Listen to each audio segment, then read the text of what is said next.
Fini les examens scolaires, place aux vacances. Comme en pareille période, chaque année, de nombreuses familles choisissent de passer leur congé à l'intérieur du pays afin de se ressourcer en milieu rural où manger bio et respirer de l'air frais est un précieux moment. D'autres par contre y vont pour des raisons différentes. Les longs files d'attente, fous rires et autres sont au rendez-vous dans les gares et agences de voyage chaque matin à Libreville. Je vais à Lambaréné pour le décès de mon grand frère. Donc si tu as la chance de trouver des occasions pour Lambaréné, tu peux en avoir. Et si tu n'as pas la chance, tu en cherches. Et dans la plupart du temps, les gens ont des relations ici, donc des abonnés. Ils prennent le numéro et ils appellent le jour J ou lorsqu'ils sont sur place pour effectuer le voyage. Dans cette ambiance de voyage, les frustrations liées aux problèmes organisationnels sont légion aux grandes dames des usagers. Il y a beaucoup de tracas parce que parfois certaines personnes font des réservations et d'autres personnes attendent. C'est tout un méli-mélo en fait. Donc on est obligé de faire avec les moyens de bord.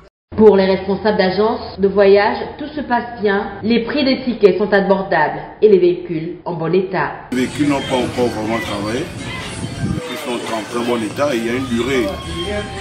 Après certaines périodes, ils font des révisions, des vidanges, pour tout le temps contrôler le tarif. Le tarif du billet, il a 15 000 francs. 15 000, c'est pas énorme, non?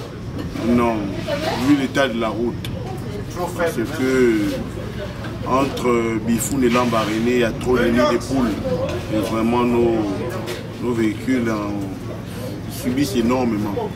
Et entre Peñono, Chibanga et Point Tronçon, qui est non goudronné, donc par rapport à cela. Nous trouvons que 15 000 c'est mieux, mais après, il y a la concurrence qui vient toujours. Conscient de ce qu'en cette période, le trafic est abondant, sensibiliser les chauffeurs et des rigueurs au sein de certaines agences. Je crois que nous sommes en période de vacances et vraiment de navigation. Avec nos chauffeurs, après embarcation des passagers, nous avons toujours une petite réunion en interne. Nous demandons tout simplement à nos chauffeurs de ne pas être excités sur la route.